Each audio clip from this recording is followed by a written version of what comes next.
근데 이제 윤석열 대통령은요, 사실 조폭 보스도 이렇게는 안 해요. 대한민국의 모든 법 질서를 다 무시하고.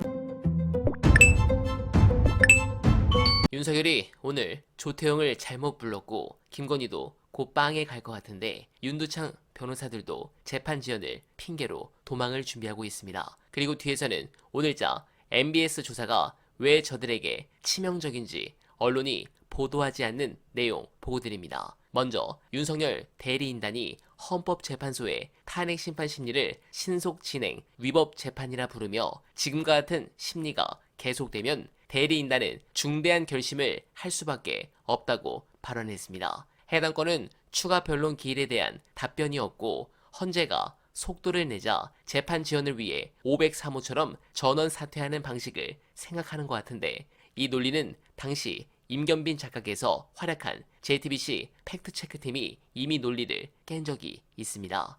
헌법재판소법 25조 3항에 변호사를 대리인으로 선임하지 아니하면 심판 수행을 하지 못한다고 돼 있습니다. 즉 변호사들이 다 그만두면 탄핵 심판이 중지되는 거 아니냐라는 논리인 것이죠. 그러나 이 논리가 성립하려면 당사자가 사인, 즉 일반 개인이어야 성립합니다. 대통령이 사인일까요? 맞으면 이 논리가 성립하지만 아니면 안 됩니다. 이 조항의 조치는 법률 지식이 부족한 사인을 보호하고 무분별한 소송 제기도 걸러내고 재판을 효율적으로 하자는 것입니다. 즉 사퇴해도 어차피 헌재 심리에 영향을 줄 수 없어 당시에도 폐기된 논리입니다. 아무래도 변호인들이 도망을 가려는 것 같은데 사태가 재밌어집니다. 그런데 이런 상황인데도 정권 교체가 유력하니 파리들이 날아다닙니다. 전날 SNS와 커뮤니티에서 화제가 된 영상 보시고 이어가 보겠습니다. 오늘 또 우리 임종석 씨가 네. 또 SNS에 뭐 팬덤 정치랑 결별해야 된다고. 임종석 씨 팬덤 정치가 제일 셀 때가 언제인지 알아? 문재인 때야. 똥파리. 그때 이재명 캠프뿐만이 아니에요. 그때 안희정 캠프에서 먼저 얘기했지. 문재인 캠프 쪽으로 이거 문재인 극렬 지지자들 때문에 우리가 살 수가 없다. 약간 경고를 좀 해달라 그럴 때 그때 문재인 후보가 뭐라 그랬어요? 양념인데 뭘 그러냐? 양념이다 그랬지. 그때 당신 뭐 했어? 거기 앞에서 비서실장하고 수행하지 않았어? 그때는 양념이라며. 지금은 뭐 팬덤 정치랑 결별해야 된다. 이따위 얘기를 어떻게 따뜻하게 할 수 있어? 대통령 됐을 때 그 팬덤 정치가 지켜준 거 아니야, 당신들? 그래서 아무 잘못도 없는 모든 사람들이 모든 커뮤니티에서 개처럼 욕먹고 그러지 않았어? 그때는 왜 가만히 있었어, 그러면? 나쁜 사람 아니야. 당신이 전방 가서 선글라스 끼고 그 지랄을 할 때도 당신 팬덤들이, 문재인 팬덤들이 지켜줬어! 뭐 섭소라고 자빠졌어, 이씨. 이제 와서 팬덤이랑 결별하래, 결별하기. 뭐 어떻게 결별해? 말해봐. 어떻게 결별할 건데? 구체적 방법을 얘기해봐. 민주당 지지자들이, 그리고 60년, 70년, 이 지금의 정부 여당과 싸웠던 사람들이 이재명을 지지한다는데 어떻게 강제로 이렇게 결별시킬래, 그거를? 말도 안 되는 소리를 하고 있어요. 방법도 없으면서. 전형적인 내로남불 씨. 여러분, 이 사람들 있잖아요? 386들이 한창 운동할 때, 뭐라지, 이게 잘못된 정신이 막혀가지고, 위수김동 외치고, 그 다음에. 위수김동. 외쳤어, 진짜 외쳤어. 그런 것들이 나중에 정치인이 돼서 어떻게 했는지 알아요? 지 자식들 전부 미국 유학 보냈습니다. 이런 어딨어요? 아니, 그러니까 내가 그 얘기도 이따가 하려고 그랬는데, 요거 미제 똥물 마저 얘기하면, 진짜로 이 사람들이 어떻게 바뀌었냐면, 옛날, 통진당, 국민참여당, 진보당 막 싸울 때 있죠? 그때 일부 세력들이, 우리 유시민 작가가 아이스 아메리카노 좋아해가지고, 아이스 아메리카노 먹고 마시니까, 으아씨! 미국 물 마신다고 지랄한 거야. 아이스 아메리카노, 이름만 그게 아메리카노지. 그게 미국에서 온 거냐, 그게? 그럴 정도로 이 사람들이 미국에 대한 돈 사람들이에요. 그런데 문재인 정권이 탄생할 때도 공교육 정상화, 그 다음에 부의 대물림을 방지하고자 문재인 정권의 공약이었습니다. 자사고, 특목고, 국제고 폐지한다. 네. 그리고 문재인 정권에 몸담았던 이 여러 명대 장관들, 또 특정 인사들, 또 임종석 같은 비서실장도 거기 다 동참한다. 오케이 했어요. 근데 그 자녀들 보세요. 전부 특목고, 자사고, 외고, 국제고 다 나왔어. 그러면서 국민들한테 뭐라 그럴 거야? 우리 딸들은 다 갔다 왔지만 당신 아들, 딸들은 가면 안 돼.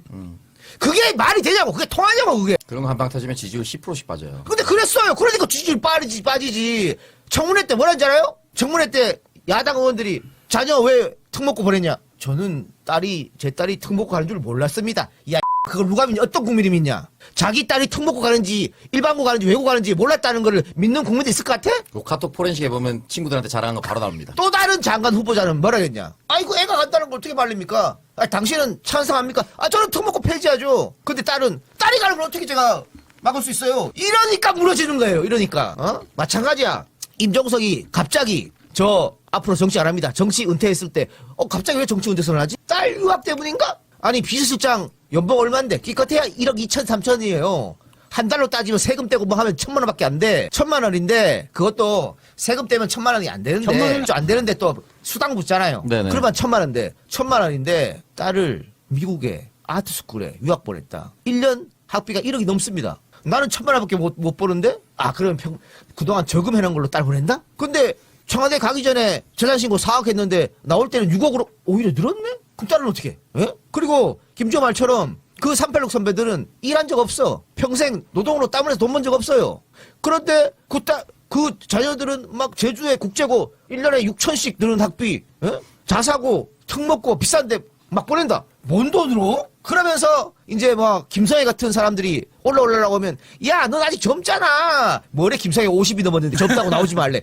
이런 짓거리를 하면서 오늘 다 얘기해볼까? 네, 공감합니다. 그리고 오늘 MBS 조사는 이런 기사가 나오는데 이게 중요한 게 아닙니다. 이걸 보시죠. 불공정의 오늘자 ARS 조사 세부 내역인데 호남에서 탄핵 기각이 49%가 나왔습니다. 그런데 MBS는 9%입니다. 이유는 MBS 조사는 안심번호로 지역까지 할당량으로 조사해 이렇게 과표집은 있을 수 있지만 조작은 어렵기 때문입니다. 여기서 중요한 것은 중도입니다. 대선 구도에서 중도층의 경우 더블 스코어가 나는데 지난 총선 때보다 더 심각해진 상황입니다. 특히 대선에서 어느 정당을 찍겠냐고 물어본 조사 역시 민주당이 중도층에서 거의 더블 스코어 가깝게 앞서고 있습니다. 만약 이번 2심에서 공소장 변경으로 검찰의 조작을 법원이 인정해서 전면 무죄가 나오면 2007년 대선 때 격차만큼 저는 날 것이라 확신하고 우리가 기다리는 그날은